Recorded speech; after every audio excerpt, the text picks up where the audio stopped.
Juste avant, voici Stone Creek Blues avec la pièce If You Be My Baby. C'est 5 musiciens de la Pennsylvanie qui ont joué dans plusieurs styles et qui se sont regroupés pour partager leur amour commun de la musique blues. Vous êtes sur Très Blues sur djradio.ca.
Satisfied.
Here's the studio. Here's Phil. Welcome. So this is the entranceway where we come in. It's the door we just came in. So there's the workbench, the cabinet. This is an isolation room, which has not quite finished yet, but it's very close. And then here's the live room, which, although not as big as some, it's definitely big enough for us. So if we go over here, you can kind of get a sense of the room. Let me get you a little bit of a panoramic here. And then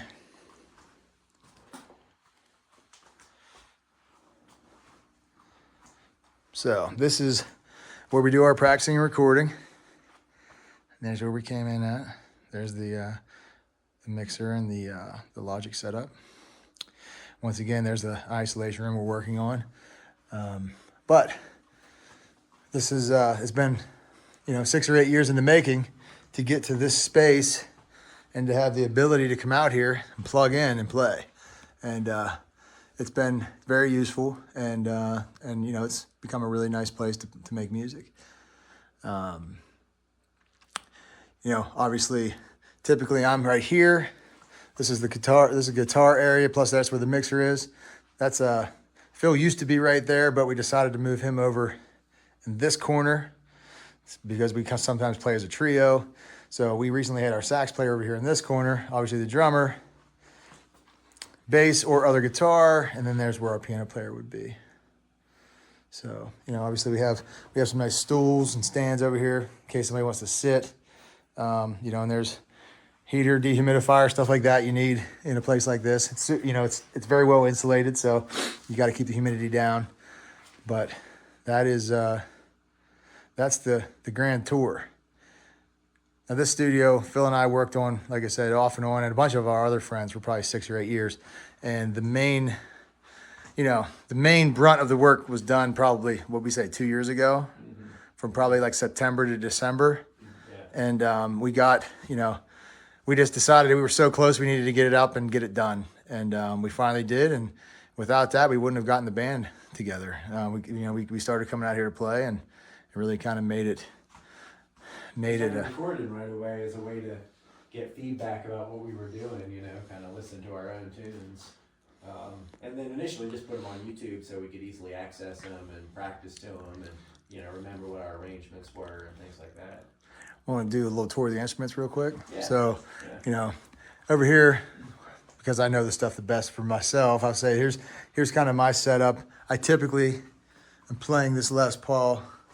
This is just an old traditional that I have Throbak PG102s with the out of phase neck pickup and 50 style wiring in. The harness is by Jonesy Blues, but once again I got the setup 50 style to emulate the Peter Green thing.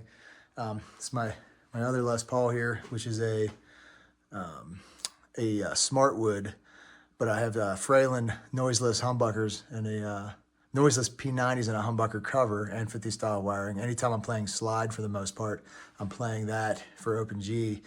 I will sometimes play this guitar in open E for Bread and Water, I believe. But, just your regular American Tele. Use on a few songs. Strat. The cool thing about this Strat, I bought this from the guitar player from a band that was out of Philadelphia called the Blue Method. They were a really good group earlier, 2010, 2015, in that era, maybe late 2000s. And this guitar strap was my grandfather's. So I always like to have that there. But as far as amps, the old Silverface Champ. It was a garage sale find. My mom found me that for $10. The old Vox AC 15. During the Peter Green journey, I had to get somewhere to a JTM 45, and I can't afford a regular JTM 45, so the Germino is as close as I could get. This is the newest edition, the 2-rock Bloomfield drive, maybe the most touch-sensitive amp I've ever played. Still kind of getting used to that one. My Deluxe, that's 65. I bought that at Blues Angel in Pensacola, Florida, 15 years ago probably. That was my main amp until very recently. I got into this. This is a clone made by Trinity amps. I built one, sold it, and I got another one. This is what is on all of the recordings that we have online, and this is exactly how I run it. It's just a Sennheiser mic, and usually Les Paul through a pedal board. That's another Trinity amps. That's a Tramp. That's a Tweed Princeton kind of hybrid with some features. Fender Pawnshop, Excelsior. This is an old Fender Super, and this is an old 65 Bassman. Pretty light pedal board for the most part. I go straight into the fuzz. then into the tuner. I'm sorry, straight into the wah, then into the fuzz, and then, you know, tuner, a light, the overdrive is a Timmy, it's just a light overdrive, EQ, clean boost, and then a delay and a reverb. I only have that reverb on there because the Tweeds don't have reverb. This little side pedal board's typically from my harmonica, but it changes a lot. Here's the UI mixer that we got, Soundcraft UI 24. It's been great. The in-ear setup was at the PSM 300. They've been awesome. Some live sound stuff here down below for front of house. Pretty simple recording setup. Basically have a computer, Logic. There's a session. Got some books down here. A couple little speakers. These books I picked up. You know, home recording for musicians. That's it. You know, just small budget recording studio from scratch. I use that for dimensions and whatnot. This Logic Pro for Dummies is great. Zen and the Art of Mixing, great book. Recommend it. You know, we use iPads, so there'll be an iPad here for our in-ears, so everybody controls their own mix. I got this mic stand here. That's my harmonica mic. I can pick it up while I'm singing. Like I said, our drum kit over here. This is the studio kit. We haven't taken it out on the road, but, you know, nice little studio kit. And I guess I can turn it over to Phil. All right. So this is the bass corner. Most of what you're hearing on the recordings comes directly off my board, right? You're not hearing the amps. I hear those in the room. The rest of the band hears them. But what you're hearing on the recordings is mostly just running through a compressor into this Con Tube DI, which is just a wonderful sounding DI. So I don't really run a whole lot of effects. You know, occasionally you need an octave or a wah or something in there. In Stone Creek Blues, I'm typically playing a P bass, and you'll hear on the recordings. Sometimes you'll hear a fretless. This is a pair of Warmists that I have. And obviously the fretless on the right, and these are both really nice builds. I love the way these things play. Most of the time, though, I am playing Sandbergs. Really love the Sandbergs. Are probably the nicest playing basses I've ever had. They're just set up so nice and low, and they're just really lightweight and balanced and just kind of effortless. So I'm a big fan of the Sandbergs. Most of the time, I'm actually running flat wounds. So you hear a mix of things on the recording. Some of them are flat, some of them are rounds. You generally can't tell once it's in the mix. And in terms of my amps, I've run Gensler stuff for quite a bit. Big fan of the Gensler stuff. I recently picked up this Mesa WD-800. It's got a little bit of a warmer tone. It's got a tube in the preamp. I'm really digging the sound I'm getting out of that and kind of the feel that the amp gives off in the room. In the studio here, I run through this 212 Gens Benz cabinet.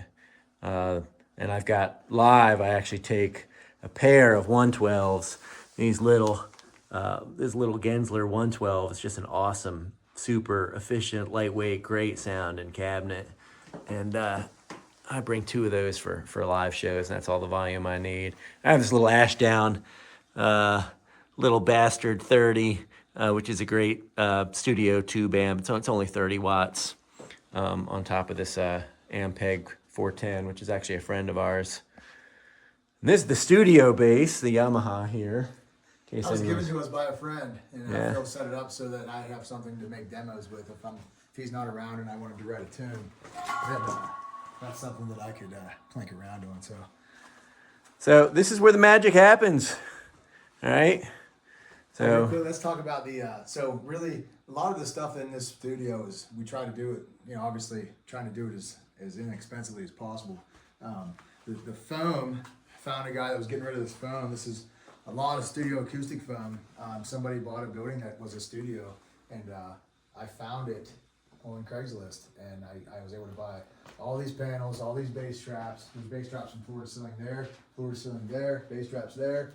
There's a stack of unused foam up there. There's a bunch of diffusers, all this foam, all that foam, and these pieces of slat board And so some of this, if anybody's trying to build a studio at home, I mean, you're trying to figure out ways to do it. I came up with just a completely homegrown way of hanging these panels so that I wouldn't have to glue them to the wall. As you can see, they used to be glued to a wall. So there's white, caulking or glue on the back of them, which trying to not repeat that process so I can move these things. So what I come up with was a piece of wood that, there's a piece of wood here, and I just shot brads out through the wood on an angle like this. And so these panels are just hanging on this 1x4. And on the back side, I took some heavy copper wire and I had to go up and like this. So it's like one of these brackets and it fits in the slat board. Now I can move these around or take them down or whatever. And that way, they're not stuck in place. You can kind of tune the room to be as dead or as lively as you want it to be, which is going to be helpful when we eventually get the drum room / isolation room done. We'll do that in there because it's pretty loud in there as far as reverb is concerned. We'll have to tame that room down.